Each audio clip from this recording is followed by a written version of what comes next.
네. 천년왕국을 얘기를 할까 말까 고민하다가 교환만 만들어서 올려드렸고요. 사실 막 그 천년왕국에 대한 어떤 디테일을 뭐 모른다고 해서 뭐 우리가 뭐 신앙생활을 하는데 뭐 불편함이 있거나 뭐 이런 게 없기 때문에 그래서 근데 알아두시면 좋긴 좋아요. 왜냐면 이단들이 그거 갖다 되게 장난질을 하거든요.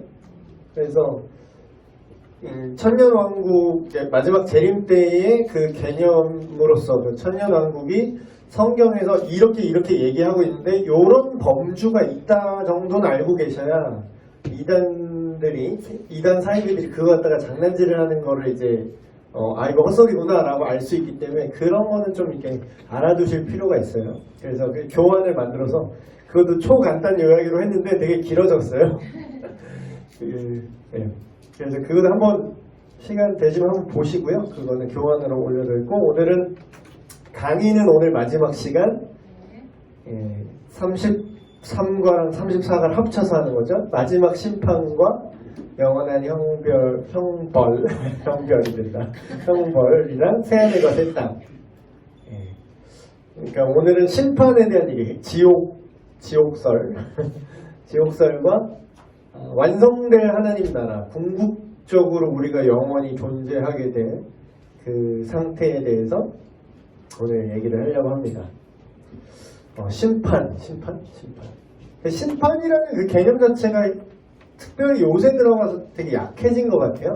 옛날에는 왜 지옥 설교도 꽤 많이 하셨어요, 목사님들이.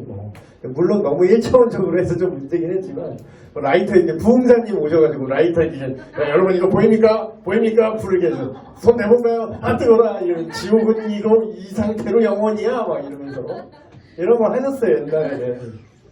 근데 이제 요즘 이러면은 이제 극혐이라고 이런 거 다시는 안 불러줘. 이런 부흥 강사는. 그래서 그게 좀 물론 1차원적으로 이런 얘기를 하기 때문에 그 부작용도 있었지만 일단은 그래도 지옥이라는 게 있구나라는 정도는 우리가 알 수 있었는데 요즘은 이제 프로 불편러들이 많은 시대잖아요. 그래서 불편할까봐 말 못하고 불편하니까 뭐 이것 떼고 저것 떼고 하다 보니까 현대에 들어서 마지막 심판 지옥의 형벌에 대한 개념을 한 번도 못 들어본 사람도 있을 것 같아. 요즘에는 거의 얘기를 안 하기 때문에 교회 안에서조차 얘기를 잘 안 하고 오히려 본다면 그냥 지나가는 그 피켓들은 이상하다고 느껴지는 그분들 있잖아요. 불신 지옥입니다 막 이런 거 차에다가 차 개조해가지고 십자가 이렇게 앞에다 붙여놓고 다니시고 근데 그런 건 이제 같은 그리스도인 보기에도 좀 혐오스럽다 이렇게 할 수 있는데 그래도 그나마 그 지옥에 대해서 얘기하는 사람은 그런 사람들밖에 남아있지 않은 것 같아서 그게 되게 슬퍼요 사실. 그래서 이렇게 교리 시간에나마 대놓고 성경에 나오는 내용입니다라고 이제 교리적으로 다루는데 대놓고 이렇게 지옥의 본질에 대해서 이렇게 얘기할 수 있는 시간이 그렇게 많지 않아요. 그래서 여러분이 이번과 물론 마지막 시간이지만 그 최후의 심판의 개념 그리고 이거를 되게 많이 다루어요. 왜냐하면 실제로 우리가 설교 시간이라든가 예배 시간에 들을 주제는 아니지만 안 믿는 분하고는 아주 친밀한 주제입니다. 뻑하면 그 얘기하잖아요. 니들 믿는 신은 되게 그렇다? 왜 쥐 안 믿는다고 왜 지옥에 보내냐? 막 이런 얘기 되게 많이 하잖아요, 사실. 그러니까 지옥을 자기들은 믿지도 않으면서 은근 되게 민감해해요. 왜냐면 우리가 저주를 한다고 생각을 하거든. 니네를 안 믿으면은 왜 우리를 다 지옥에 간다고 그러냐? 왜 우리를 저주하냐? 막 이렇게 혐오 표현이다? 막 또 이렇게까지 얘기하겠지, 나중에는. 그래서 그런 것들에 대한 성경적인 분명한 이해가 필요한 거죠. 그래서 심판을 받는다, 형벌을 받는다, 벌을 받는다. 옛날 어르신들이 오히려 더 양심적이었던 것 같아요. 이런 거 잘 모르시는데 그냥 그러면 죄받아 막 이러시는데 저희 할머니 그런 거 뭔가 권선징악 선한 것을 권하고 악한 것은 그거는 잘못되게 돼 있어. 너 그렇게 살면 안 돼. 이런 것들이 옛날에는 그래도 있었던 것 같은데 요즘은 그거 얄짤 없죠. 그냥 아예 없죠. 그런 거. 그래서 성경에서 나타난 그런 마지막 심판의 개념에 대해서 우리가 한번 쭉 보겠습니다. 이게 사실 이 한 구절로 모든 게 다 설명이 돼요.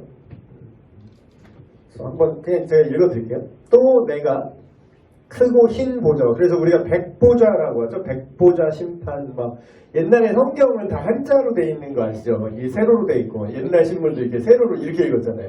그래서 막 한자어 이렇게 해서 백보좌 이러면 어릴 때 보면 이게 뭔 심판 막 이렇게 읽었어요. 한자 모를 때. 그래서 뭘 못 알아듣겠는데 뭘 읽으라 그래? 10,000원 준다니까 읽었고.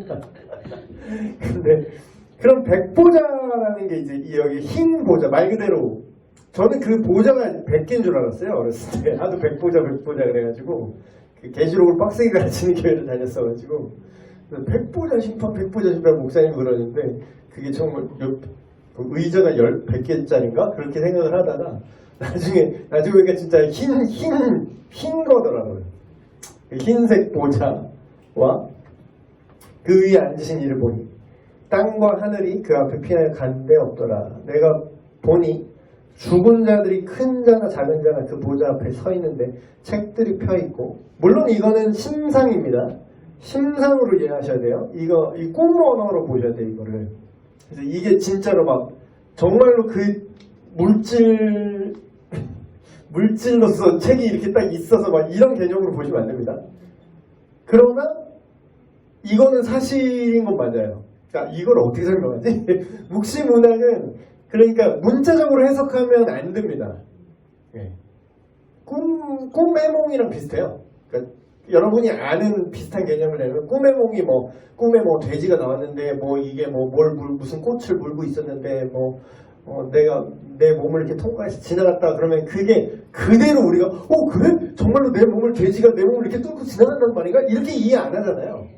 그러니까 그 상징 언어 그런 식으로 이제 풀어야 되거든요. 그래서 생명책이 뭔가 책 같은 게 펴져 있대요.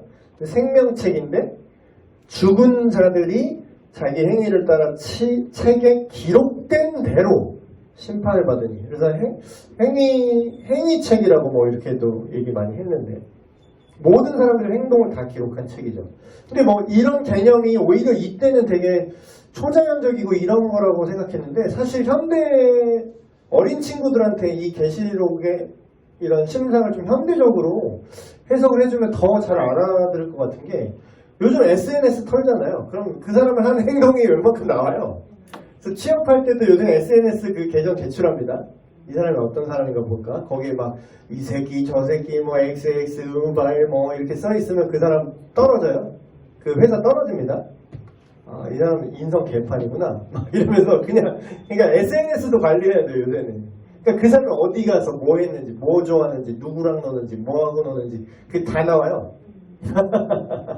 근데 이제 저도 이제 SNS를 막 그렇게 하는 세대가 아니기 때문에 잘 이렇게 안 하고 이렇게 내가 뭘 했고 이런 거 기록을 안 하잖아요. 근데 요즘 친구들은 다 기록해. 그럼 추한 거는 물론 기록 안 하겠죠. 자기가 창피한 거는 뭔가 자기가 좋다고 생각하는 거.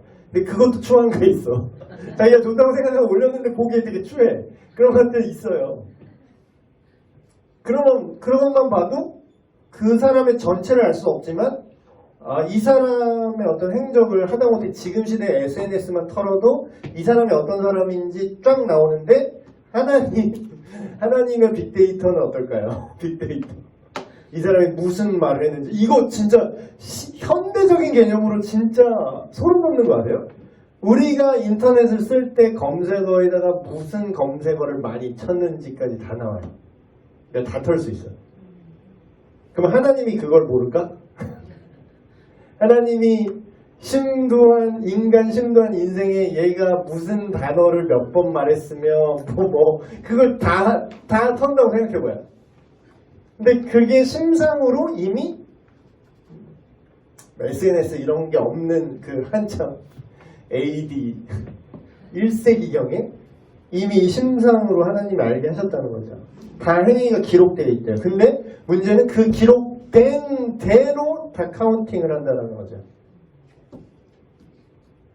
바다 가운데 죽은 자들을 내주고 사망과 음부 그 가운데 죽은 어떻게 죽어도 상관없어요. 어디 산속에 들어가서 죽었든 땅에 빠져 죽었든 저기 에베레스트 거기는 시체들이 가다가 못 가고 죽은 시체들이 그대로 얼어 있는데 그거 내려오지도 못한대요. 그걸 내리러 갈 수가 없어. 거기 서 있는 것도 자기도 죽을 것 같은데 거기 누가 그걸 걷어와. 그 뭐 어몽길 대장님 뭐 얘기한 그런 거 봤더니 거기 들어가는데 4천만 원이래요. 입장료가 4천만 원이래. 원래는 1,200만 원인가 그랬는데 사람들이 하도 올라가서 죽으니까 시체 쌓일까봐 그 네팔 정부에서 이제 입장료 무조건 4천만 원 이랬더니 거의 4배 올랐어요. 돈 없는 사람은 거기 못 올라가더라고요. 근데 막 그런 데서 죽어있는 사람들 그럼 어떻게 목사님? 문제 없어요. 다 알아서 다 소환해 주신대요. 하나님께서. 어디서 죽었든 바다에 빠져 죽었든 뭐 어떻게 죽었든 뭐 에베레스트에 얼어 죽었든 뭐 모든 시대 모든 장소 다 소환.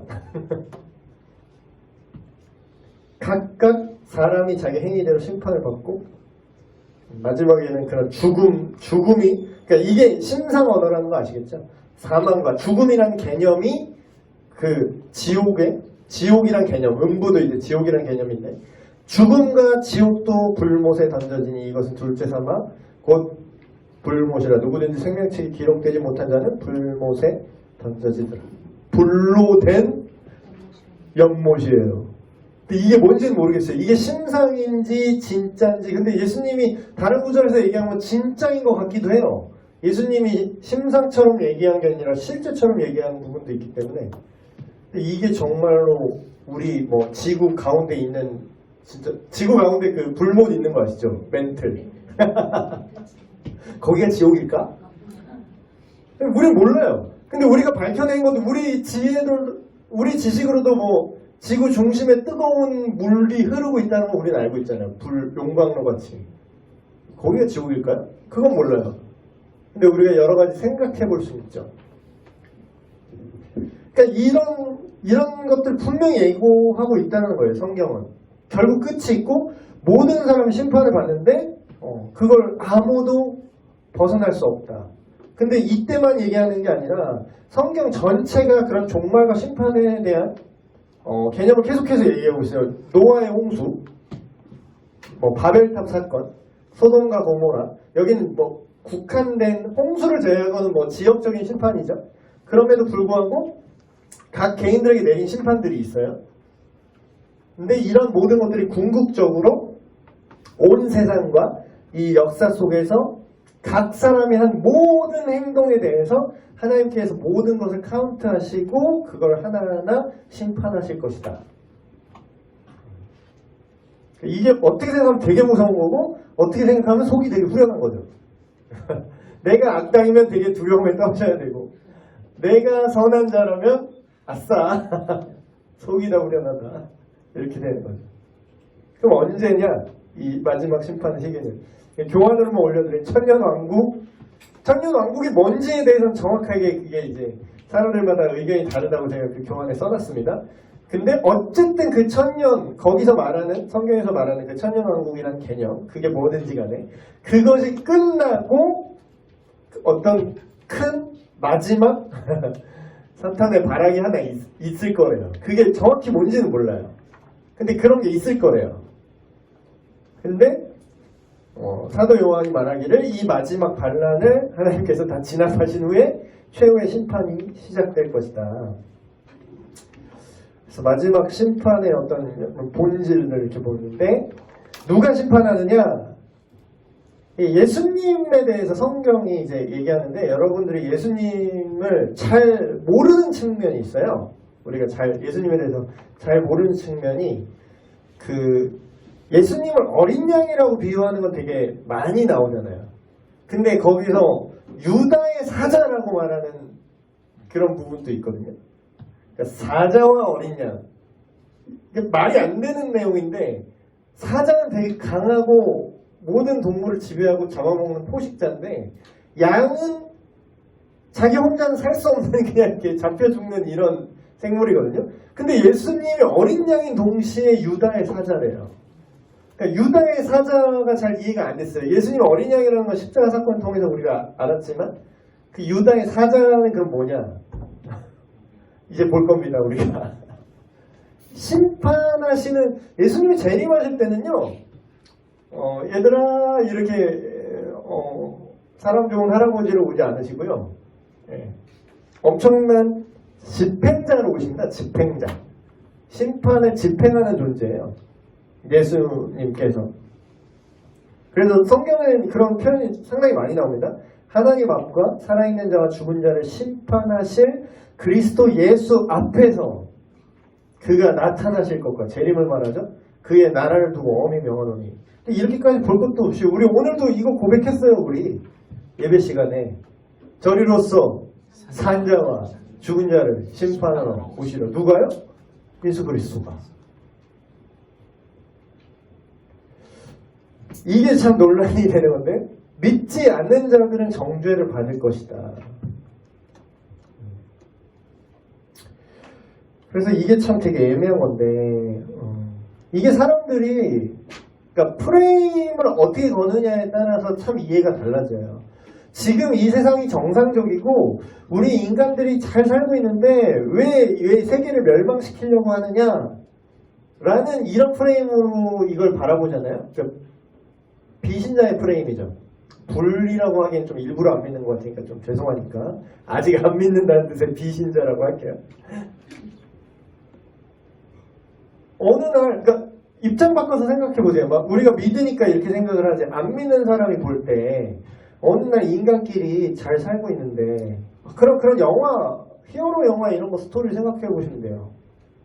어느 날 악당이 와서 그럴듯한 명분을 내걸고 이제 악당이 나타나잖아요. 그래서 인간은 너무 악하다. 인간 때문에 이 세상이 점점 타락하고 있어. 인간 때문에 이 자연이 파괴돼. 인간을 지우고 정화하자. 이 지구를, 나는 너희를 파괴하는 게 아니라 정화하기 위해 오는 거야. 이러면 막 영웅이 나타나서 막 그 외계인이랑 싸워가지고 막 그 악당이랑 싸워서 막 이걸 지구를 구했다 막 이러잖아요. 근데 그게 정확히 비신자의 프레임 같지 않아요? 왜 신이 뭔데 와서 이 세상을 멸망시킨다 그래? 이렇게 생각할 수 있잖아. 그러니까 이게 무서운 거예요, 여러분. 선악과 사건이 왜 무서운 거냐면요. 자기가 악당인데 자기가 영웅인 것 같아. 그리고 심판하러 오시는 하나님이 정의로운데 그 하나님이 악당같이 보이는 거야. 되게 무섭지 않아요? 그래서 뭐 공포영화 이런 거 보면은 너무 흔한 클리셰라서 그래서 얘기를 하면은 막 어느 날 주인공이 막 주변에 막 집에 갔는데 집이 막 되게 이상해져 있고 막 아내랑 애들은 없고 막 이상한 괴물만 있는 거야. 그래서 막 도망다니면서 막 쏴 죽이고 막 그 괴물 다 잡았는데 딱 정신 차려 보니까 내가 가족들 다 죽인 거잖아. 내가 뭐 정신이 돌아가지고 내 가족이 귀신 괴물로 보인 거예요. 내가 죽였어 직접. 그럼 이 프레임이 내가 뭐가 선이고 뭐가 악인지가 틀어지는 게 되게 무서운 거죠. 이게 인간이 죄인이 됐다는 게 이렇게 무서운 겁니다. 근데 이것도 똑같아요. 안 믿는 사람들이 논리가 딱 이러잖아. 지가 뭔데 이 세상을 멸망시키고 우리를 지옥에 보낸대. 근데 이게 자기가 악당인지 자기가 몰라요. 자기가 악당인지 자기가 몰라. 근데 성경은 뭐라고 말하죠? 하나님한테 지가 뭔데라고 얘기할 게 아니라 반대예요. 네가 뭔데. 그러니까 욥기 보시면 이게 되게 잘 나옵니다. 욥기를 제대로 읽는 거는 인간의 고난, 욥의 고난을 고난에서 구원하신 하나님 이렇게 보는 건 욥기 전체를 크게 오해하신 거고요. 욥기의 주제는 뭐냐면요. 하나님의 절대성입니다. 하나님이 옳고 우리는 개뿔 아는 게 없다는 거예요. 그게 욥기의 주제예요.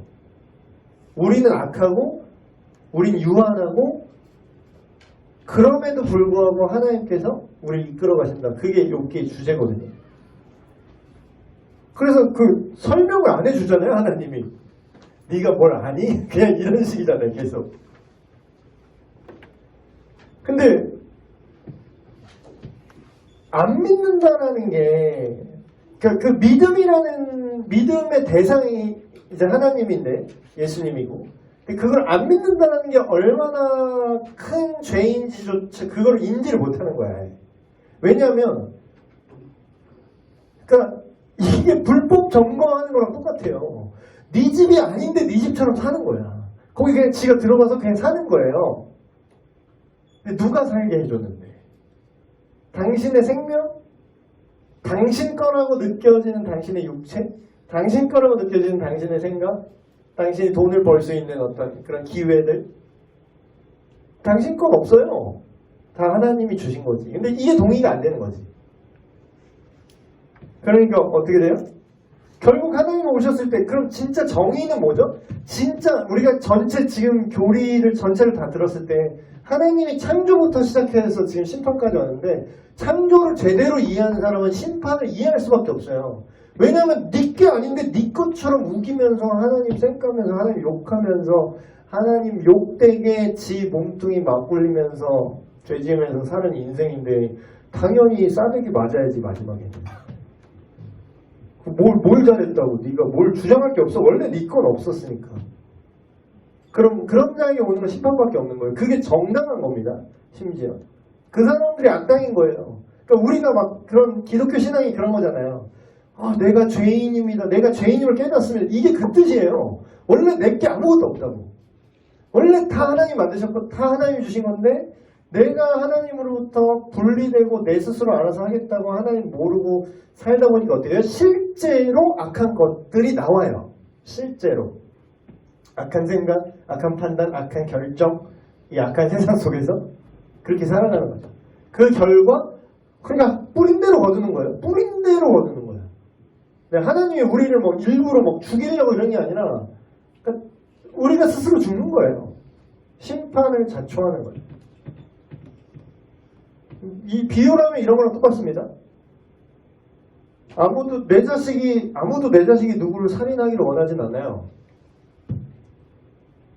살인을 하기를 원하지 않죠. 근데 살인을 걔가 하면 어떻게 되는 거죠? 하면은 걔가 내 자식이든 뭐든 걔가 살인을 하는 순간 걔는 잡혀가야 돼. 그건 어쩔 수 없어. 그러니까 저질러 버렸어. 그러면 대가가 지불돼야 돼. 그럼 내가 그런 거야? 그게? 그 부모가 그런 거야? 그게? 내가 하라 그랬어? 자기가 저질러 놓고 누구 탓을 한다? 하나님 탓을 해. 그럼 왜 안 막았어요? 또 이거 순환 논리. 그러니까 창세기를 되게 잘 하셔야 돼요. 창세기 되게 중요한 책인데 자유의지의 개념을 반드시 이해하셔야 돼요. 그러면 너 못하게 그러면 너 못 걸어. 너 살인하고 싶은데 못하게 그냥 묶거나? 그럼 네가 사람이야 좀비야? 그럼 너에게 자유를 주면 넌 사람을 죽일 거잖아. 그 진짜 사랑은 뭐예요?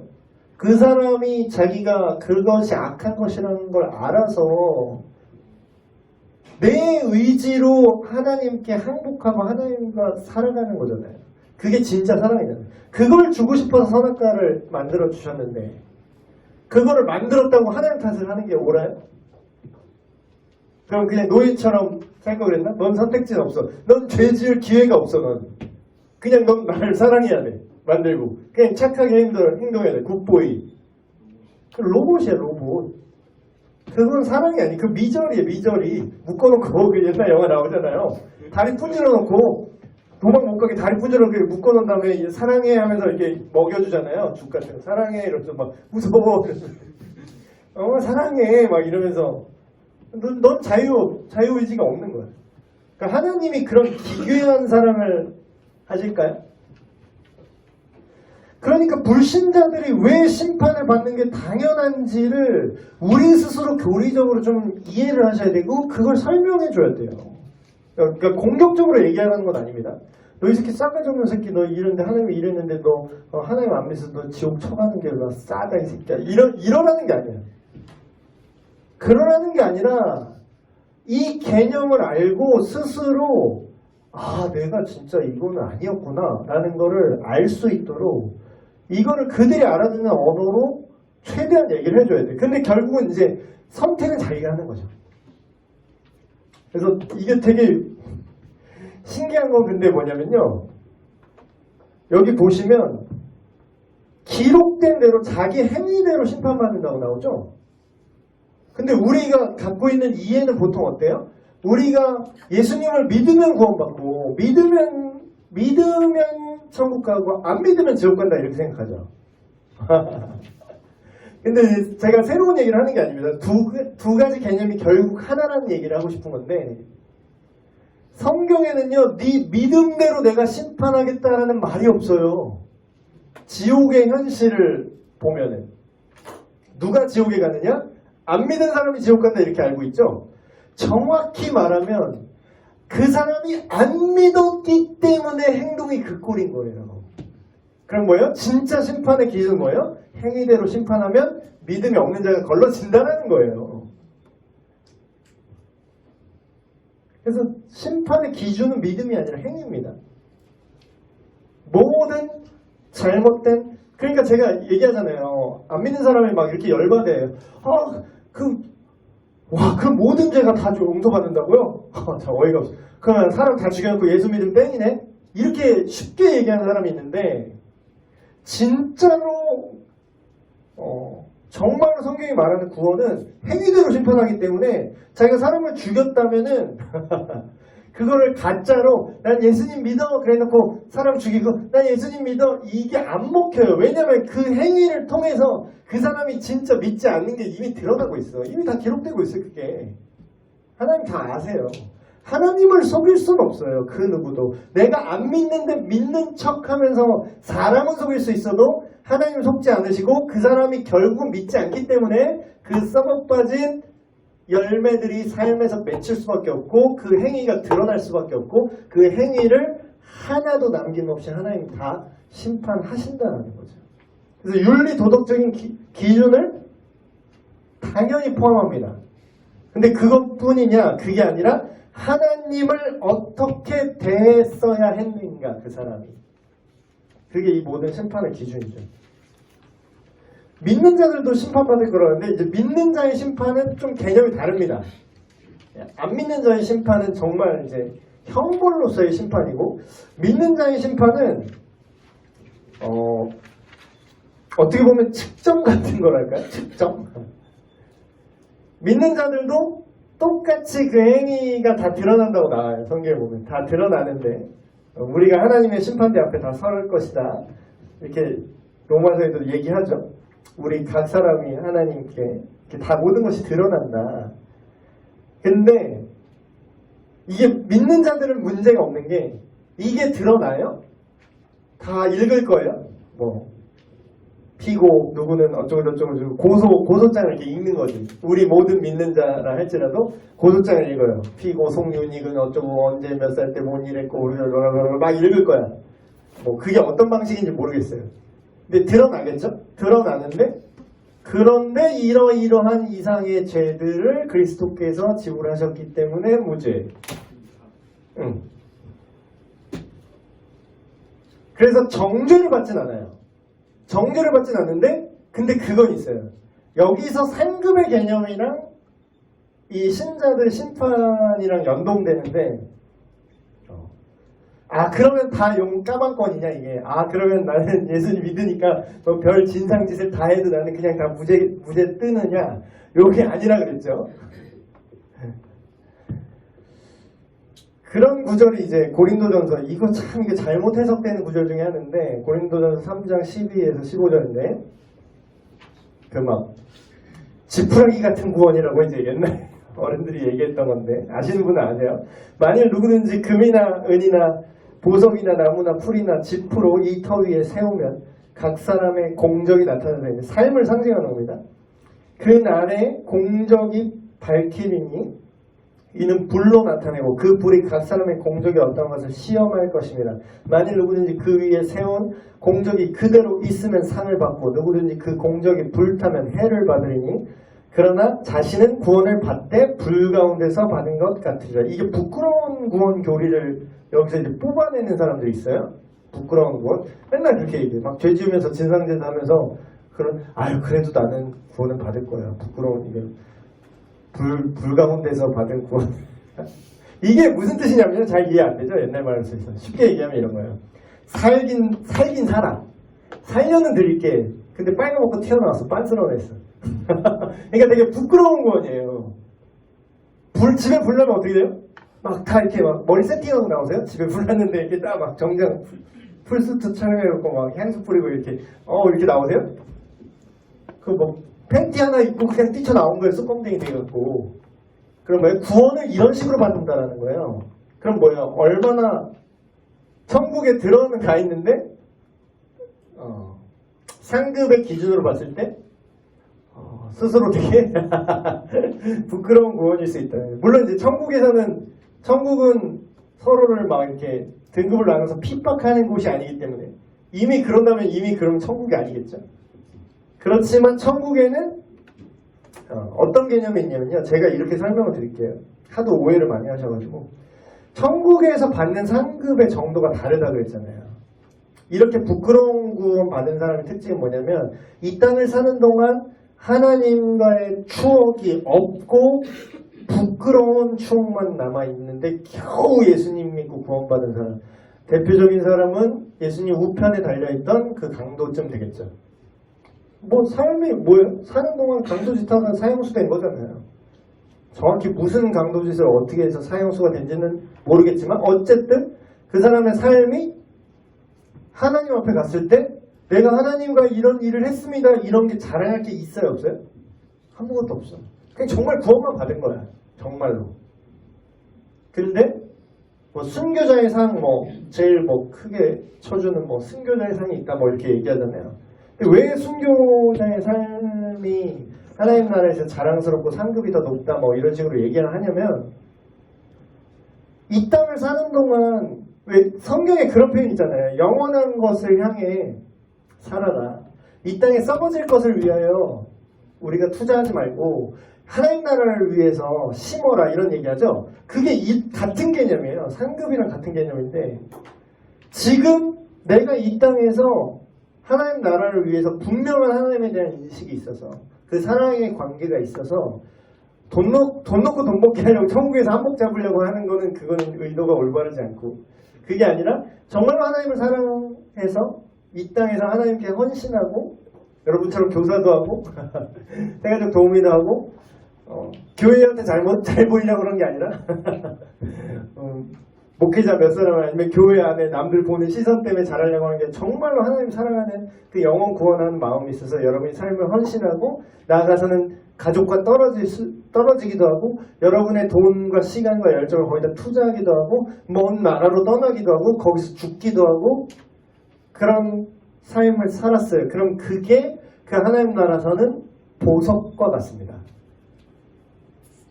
생각해보세요. 자, 비유를 하면 이런 거예요. 여러분이 진짜 좋아하는 예를 들어서 김연아 씨 거의 모두가 좋아하는 김연아 씨 씨는 호불호 없는 연예인으로 고를게요. 김연아 전 선수 같은 경우에 사람들이 너무 좋아하죠. 근데 예를 들어서 사람들이 그 김연아 선수를 너무 좋아하는데 예를 들어서 이런 거야. 나 사실 연아랑 또 되게 꼴보기 싫은 게 이제 성 빼고 부르면 되게 친한 티 내는 거잖아요. 나 사실 연아랑 따로 연락도 하고 밥도 먹는 사이야. 이러면 어떻게 돼요? 그 인물이 사람들의 선망이 될수록 그 사람의 가치도 어떻게 돼요? 너 김연아랑 밥 먹는 사이였어? 막 이러면서 가치가 올라가요. 그 사람 가치가 갑자기 올라가요. 나 지금 나 지금 전화하면 전화하는데 허세 말고 진짜라면 그게 진짜라면 허세 말고 진짜라면 근데 어때요? 김연아 정도가 아니라 온 우주의 왕이세요. 온 우주의 왕이고 그때는 지금처럼 안 믿는 사람들이 막 깝치지도 못해요. 그때는 이따가 얘기했지만 모든 눈이 그를 볼 것이요 모든 무릎이 그분 앞에 꿇을 것이다. 억지로 꿇는 것도 아니야. 그냥 자발적으로 그분이 어떤 분인 거를 그냥 이제는 가릴 필요가 없어. 그냥 다 드러나는 거예요. 근데 그렇게 위대하신 하나님이란 걸 모두가 알아. 죄 짓는 자도 알고 안 믿는 자조차 다 알아. 근데 그 상황에서 나 사실 하나님이랑 되게 친했어. 그럼 어때요? 그게 내 천국에서 지위입니다. 그게 나의 클래스예요. 천국에서. 그러니까 지금 여러분 죽겠다고 교회 봉사하지 마. 죽겠어. 오늘 아침에 7시 20분까지 왔어. 목사님 7시 20분까지 오래. 힘들 수 있죠. 근데 이거를 어거지로 그렇게 하는 것과 정말로 하나님 나라 위해서 그러니까 하나님과의 관계가 제일 중요한 거예요. 교회에서 하는 모든 활동들을 1차원적으로 생각하지 마시고 교회 활동뿐만 아니라 여러분 가정에서, 직장에서, 삶에서 하나님과의 여러분 1대1 관계 안에서 모든 것을 생각하고 행동하실 때 그 하나하나가 여러분 천국에서 가치로 쌓여요.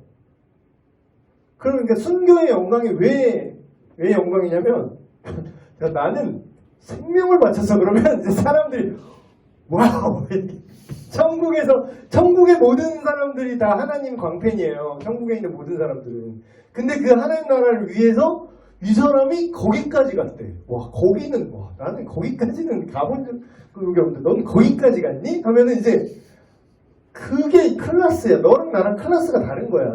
근데 이게 지금 그러니까 천국에 대해서 우리가 되게 이해를 못하는 게 천국에는 등급이 있대는데 또 천국은 평등하고 모두 사랑이 넘치대.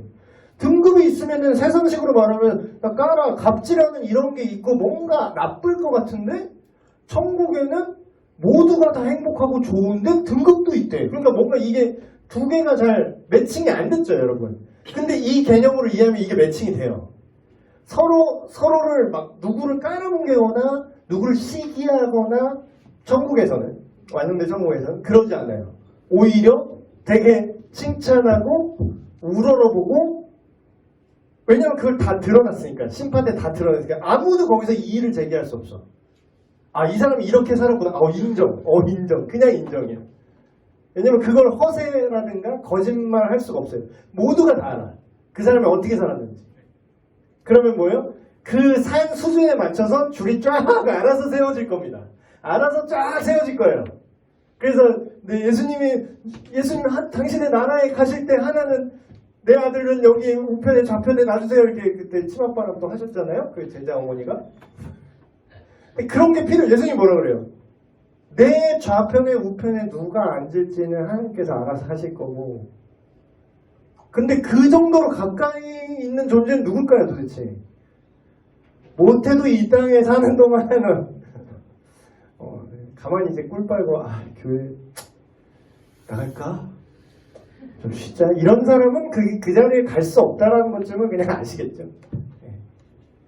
그래서 가고자 한다고 내가 얻는 게 아니라 하나님 앞에 삶을 성실히 살아가고 그러니까 하나님을 사랑해야 돼요. 그게 제일 중요해요. 여러분 하나님을 위해서 뭘 하려고 생각하지 마세요. 그 부담이야. 할 수도 없어. 근데 그냥 하나님을 사랑하면은 그 순교자가 아무나 하는 게 아닌데 진짜 하나님 사랑하는 사람이 할 수 있는 거예요. 그래서 하나님을 위해 죽는 것보다 근데 더 어려운 거는 사는 게 더 어렵긴 해요. 한번 딱 삘 받아서 그냥 한 번만 눈 딱 감고 삘 받아서 한번 딱 죽으면 대박인데 막 이러면서 순교 일부러 자살 순교하지 마시고. 그래서 천사들도 심지어 천사도 심판받는다. 근데 이거는 정보가 많진 않아요. 근데 첫 번째 타락한 천사, 그러니까 사탄과 그런 귀신들, 마귀들이죠. 그런 존재들은 무조건 심판받을 게 아주 대놓고 써 있어요. 최소한 적어도 반역한 천사 마귀는 마지막 날에 확실히 심판의 대상이 될 거고요. 약간 애매하긴 하지만 바울이 이런 표현을 합니다. 우리한테 우리가 천사를 판단할 것을 너희가 알지 못하느냐? 그러나 하물며 세상의 일이라 이렇게 얘기했는데 천사도 자신이 한 어떤 하나님의 명령을 온전히 수행한 그런 거에 대해서 평가를 받을 수 있겠구나라는 유추를 할 수 있어요. 그리고 마지막 날에 심판이 왜 필요하냐면 어떤 분은 이런 분 있어요. 너무 과도하게 착하신 분은 하나님보다 더 착해 막 본인이. 그래갖고 그냥 다 끝이면 다 좋은 거 아닌가요? 뭐 이렇게 또 무섭게 이렇게 하지 마시고 그냥 다 구원해 주시면 안 돼요? 그냥 니캉네캉해 다 좋은 게 좋은 거지 뭐 그냥 다 그냥 잘했다 그러면 그냥 이렇게 다 같이 박수치고 이렇게 훈훈하게 끝나면 안 돼요? 이런 분도 있어요 또. 근데 이제 심판이 왜 필요하냐면요. 그리고 어떤 사람도 이렇게 하나님 그럼 이미 아시는데 굳이 공개적으로 그렇게 하셔야 되냐? 이미 아시는데. 근데 그거를 하나님이 만천하에 마지막 때 공개적으로 할 필요가 있어요. 왜냐하면 그게 하나님의 영광이 드러나는 건데 이 개념도 되게 잘 모르시는데 영광이 뭐냐면요. 그분이 이런 존재이기 때문에 와 대단하고 그분이 찬송을 받기에 마땅하고 높임을 받기에 마땅하다, 이게 드러나는 거예요. 근데 그걸 드러내야 되는데 그게 어떤 방식으로 드러나냐면 이 모든 악당들이 처벌을 받을 때 그 하나님의 공의와 하나님의 선함과 그런 거룩함이 그거를 우리가 눈으로 확인을 하는 거예요. 그때. 그러니까 이게 얼마나 대박이냐면요. 지옥을 만든 하나님을 찬양하게 됐어요. 저는. 여러분 세상 살다가 왜 사람이 억울합니까? 얘가 나쁘게 행동하고 편법을 저지르고 뭔가 나쁜 짓을 했는데 안 걸리고 넘어갈 때 억울하잖아요. 그러니까 막 지금도 청와대 거기 탄원 청원 게시판은 차고 넘치잖아요. 그거 아무 의미 없긴 한데 뭐 해결되질 않아. 근데 뭐 그냥 뭐 넋두리라도 하라고 그렇게 열어놨는지 이렇게 서명을 하고 사람들이 막 올리잖아요. 그렇죠? 근데 그런 것들이 인간들이 이제 사람들이 뭔가 이게 악한 일들이 일어나는데 그게 처벌이 안 될 때 미치겠고 뭔가 삶이 불공평함을 느끼잖아요. 근데 그 모든 것들 그걸 다 하나도 남김없이 그 누구도 억울하지 않게 당연히 본인도 나 자신도 내가 한 행동을 포함해서 그걸 한 번에 다 하신다는 거예요. 근데 여러분 지옥 싫어하고 막 이런 분도 있을까봐 또 제가 말씀을 드리면 여러분 세상에는요 우리의 상상을 초월하는 악한 자들이 너무나 많이 있습니다. 물론 이제 그 개인의 탓을 하고 싶진 않아요. 그러나 그런 사탄의 권세에 오랫동안 절여져 있는 인간들이 어디까지 악해질 수 있는가를 우리가 몰라서 그렇지 지금 벌어지고 있는 끔찍한 일들을 우리가 하나하나 다 실시간으로 그 얘기를 듣는다고 생각하면 우리는 미쳐버릴걸요. 정상적으로 자아가 붕괴할 겁니다만 정상적으로 살 수가 없을 거예요. 그 정도로 우리가 살고 있는 이 세상은 정말로 이 시간에도 악한 일들이 엄청나게 많이 일어나고 있어요. 행동만 봐도 이런데 내면까지 보면 어떨까? 상상만 하는 것까지 범위를 확장하면 어떨까요? 지옥은 여러분 꼭 있어야 되는 겁니다. 지옥이 없으면 하나님은 정의의 하나님이 아닌 거예요. 심판은 꼭 필요하다. 하나님의 공의.